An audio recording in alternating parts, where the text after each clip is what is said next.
All right guys, it's now the next day. You were able to see what these lenses could do at nighttime. Now we're gonna get some daytime landscape shots. I'm gonna shoot them in both landscape and portrait, and we're gonna compare them all. We're over at Grimes Canyon in California. It's a really iconic landscape shot. We have a canyon behind me, as you guys saw in the B-roll just before this part, and it's pretty epic, and we have some really cool hazy lighting behind me. I'm backlit right now, so I think we're gonna be able to get some really unique shots. So let's go ahead and test these 4 lenses out. Now I don't have the Vogitlander 10mm anymore. Like I said earlier in the video, my buddy was gonna take that, but we're gonna substitute the 10mm with the Zeiss 18mm. So we're gonna use that lens along with the other 3, the 15mm Laowa, the 12-24 f4, and the 16-35 gmaster. So let's go get some test shots. Now for the last comparison from Grimes Canyon, I wanted to do something a little different than just showing side-by-sides. I did put a quick edit on the 4 pictures, and this is with the 12mm lens. Once again, f11, this was at 1/50 of a second, ISO 100. So I did a very basic edit. This is normally not my editing style, but I want to keep it as natural as possible. So this is what we have right here. So we have some slight tweaks, dropped the highlights, which is standard, boosted up the shadows, a little tweakings with the whites and the blacks, added a little clarity and dehaze, bumped up the vibrance slightly. You could say I put a small S-curve in and no adjustments whatsoever to the HSL, and just put the sharpening standard at 40, boosted it up. If we want to, we can even adjust the noise reduction. I'm not even gonna touch that. The one thing I want you guys to see is the enable profile correction. So this is to help get rid of distortion. So if we take a look at this picture right here, notice the edges. Just pay attention to the edges when I toggle on the 12mm. So this is before and this is after. So notice how there's a huge difference in even the exposure of the picture. So if we look at our histogram on the top right, if we toggle it on and off, you can see the huge adjustments. For my photo style, sometimes I won't even do the lens correction. I like the way it looks with the vignette naturally out of the camera, or other times I will click on it from the beginning before I touch anything. This way I have a fresh palette to edit, and then I can adjust accordingly. So this is the 12mm. Let's go ahead and take a look at the 15. So here's the 15, same exact edit when it comes to the settings. Literally everything's the same. And I want to show you, if I go to enable lens corrections, it's not showing me up here the information. And if I go down to the Laowa, which is by Venus Optics, you can see that there is a profile for the 105, the 12mm, and the 60. Now for shits and giggles, if we were to click on the 12, it's just not going to be right. It looks good, but that's not going to be the right profile correction for this lens. So that's why in the earlier comparisons, I did not do that. Let's now check out the 18mm. So here's the 18mm. Once again, looks great. And if we toggle the profile, looks great. I mean, all these lenses are extremely sharp, and I'm gonna punch in just a moment.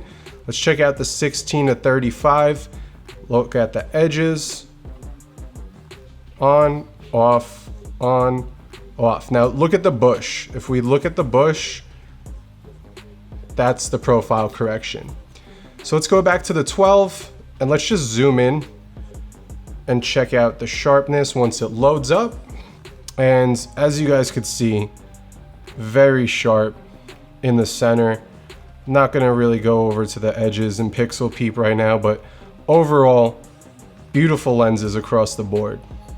Go to the Laowa, wait for this one to get set up. And once again, the cars look great, even though it was at 1/100th of a second, not much motion in them. The rocks look great. And this, I just can't get over the lighting from that day. It was absolutely incredible. All right, so let's check out the 18mm. Car's nice and sharp. And last but not least, the 16-35. And I mean, all the lenses for this test, sharp across the board. I really don't think you could go wrong either way. And that's it. That's what I want to show you guys for a Grimes Canyon. Do it a little bit differently so you're seeing different ways that these lenses with the profiles on and off, whether it's side by side or toggling it so you could see the change in real time. Now, wrapping up today's video, I want to go over my personal pros and cons when it comes to these lenses. Right now we're taking a look at the Vogitlander hyper wide 10mm. The price is $1,099. It's a f5.6 prime. Looking at the pros, it's extremely wide, which could be a con at the same time. It's up to you. I like how it's very small, and the entire lens is constructed of metal, including the fixed hood. So this thing feels very solid in your hands. Now, when it comes to the cons, the hood is fixed, so you can't put any type of filter on it. The f5.6, for me personally, you couldn't use it for astrophotography, and you're very limited at 5.6 unless you're just doing architectures and landscapes. Is 10mm too wide? I personally think it is, and there's a decent amount of distortion because it being so wide. Most of it could be in post though, and when it comes to video, it's out of the question. I would never use something this wide for video unless it's like a crazy skateboard video or something where it would be very specific that I need this wide of a lens. Now we're gonna go over the Sony 12-24 f4. Comes in at about $1,600. The pros, in my opinion, once again, I love the in-body zoom. I love how if you were to use this on a gimbal, you can zoom in and out and it won't throw off the balance. And like these G and Gmaster lenses, there's an autofocus to manual focus toggle switch and a focus hold button. Those could come in very, very handy.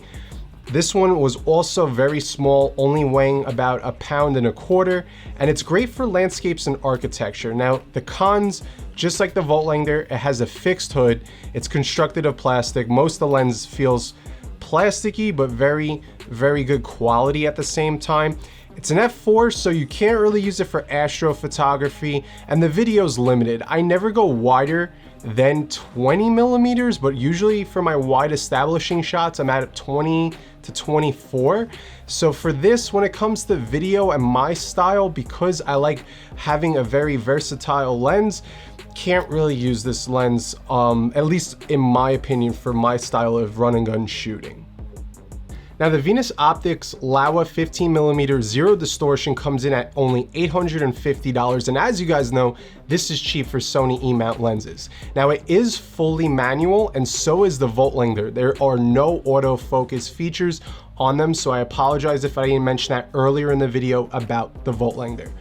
This is a f2, and when it comes to the pros, there are several. It has a metal body and it feels really, really well built. There's a removable hood so you can put different filters on it for a wide angle. That's awesome.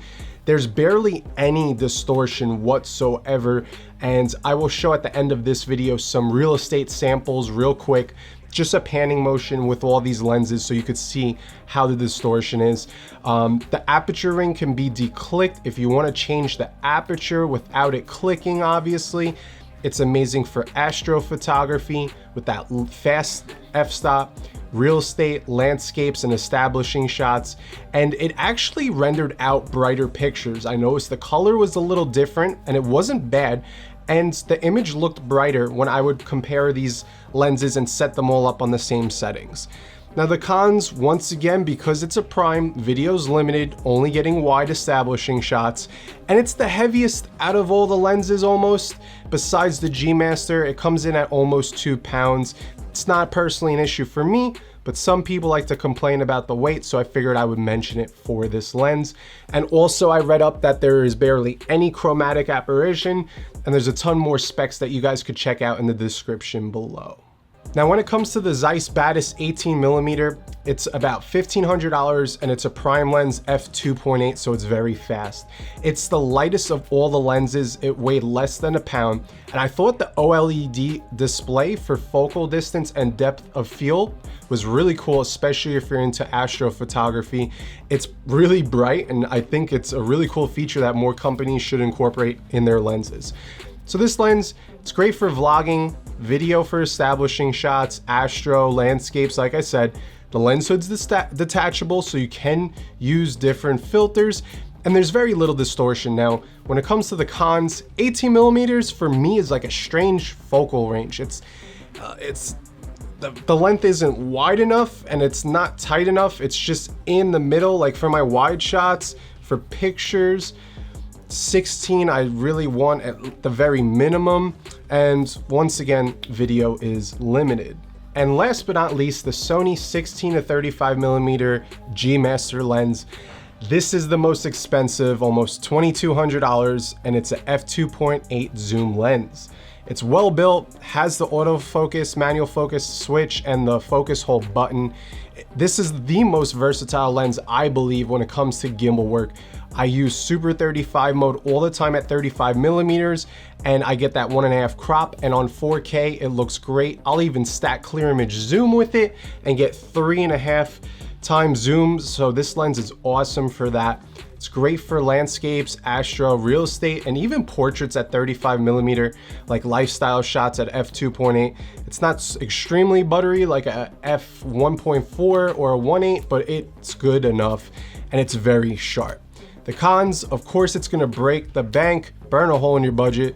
You can get a A7iii for the same amount, actually a little bit less, but there's a decent amount of distortion at 16 millimeter and vignetting, but for video, I never go that wide, and for photos, I just correct that. It's the heaviest of the lenses, coming in at 1.5 pounds, but that's not an issue. The only thing I don't like is how it's not an in-body zoom, so I balance it at 24 millimeters directly in the middle on my Crane 2. I don't have an issue, but I would love to have in-body zoom features, and that's wrapping up this lens. All right, so that wraps up part 2 of our 2-part series for the Sony wide-angle lenses. Now, once again, I'm biased. I own the 16 to 35, but it is very versatile compared to some of these primes that I reviewed that are really one-dimensional. When you only have a fixed wide-angle lens, there's only so much you could do with it, and I feel like the 16 to 35, although it is the most expensive, you can do way more with it. So it really depends on what type of content creating you guys are using these lenses for. Now, don't get me wrong, there's a bunch of other lenses available that I've yet to review, and I plan on doing so. Some amazing ones like the 24 to 105 f4, the Tamron 28 to 75. All these lenses I'm gonna get my hands on and do some more reviews. I used the 24 to 105 for a whole weekend, and it was amazing, and I can't wait to show you guys my experience with it, what images I've been able to capture, and how good it is for video. It's really good. So we have a bunch of dope content coming out for you guys. If you guys thought this video was helpful, please leave a thumbs up. It really helps out this channel and allows new people to see my videos who aren't subscribed to me. And as always, in the comments below, let's start a conversation. What is your go-to lens for your Sony camera system? I want to hear about it and why. So that wraps up today's video, guys. Until next time, I appreciate you all. I'm Jason Anthony, and I'm signing out. Peace.